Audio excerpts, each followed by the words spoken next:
বাসায় যখন তেমন কিছু থাকবে না আর মিষ্টি খেতে ইচ্ছা করবে বা মিষ্টি জাতীয় কিছু খেতে ইচ্ছা করবে, তখন খুব সহজে সামান্য একটু ইলাচ এবং তেজপাতার সাহায্যে এভাবে রান্না করে ফেলতে পারেন মিষ্টি সেমাই। তো আমি প্রথমে কড়াইয়ে একটা পাত্রে দুধ দিয়ে দিয়েছি, এখন দিয়ে দিচ্ছি একটু ইলাচ, তেজপাতা এবং চিনি।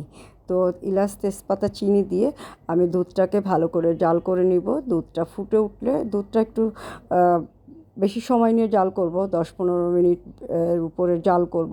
তো দুধটা ভালো করে জাল হয়ে গেলে জাস্ট সেমাইটা ছেড়ে দিব। ভাজা সেমাই এখন কিনতেই পাওয়া যায়, অল্প পরিমাণ বা এক প্যাকেট কিনলে অর্ধেক 2বার ব্যবহার করা যাবে এবং একটু দুধ বেশি হলে খেতে ভালো লাগবে।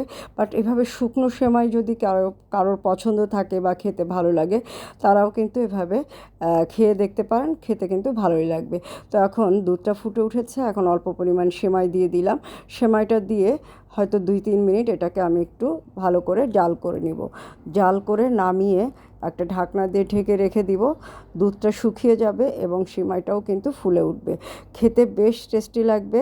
ভাত টাত খাওয়ার পরে এরকম একটু মিষ্টি খাওয়ার অভ্যাস যাদের আছে, ধরেন বাদাম কিশমিশ এগুলোর দাম অনেক বেশি, এগুলো না থাকলেও খুব সহজে মজাদার সেমাই আপনারা এভাবে রান্না করে ফেলতে পারবেন 3-4টা ইলাচ এবং 2টা তেজপাতা দিয়ে।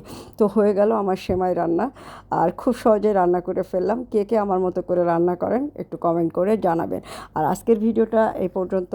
আপনারা সবাই ভালো থাকবেন, সুস্থ থাকবেন, আর খুব কম মশলার জিনিসপত্র খাবেন, কম স্পাইসি জিনিসপত্র খাবেন। তবে একেবারে কম স্পাইসি জিনিস সবসময় কিন্তু ভালো লাগে না, মাঝে মাঝে একটু খেতেই হয়। তো হয়ে গেল আমার সেমাই রান্না। আজকের ভিডিওটা এ পর্যন্তই।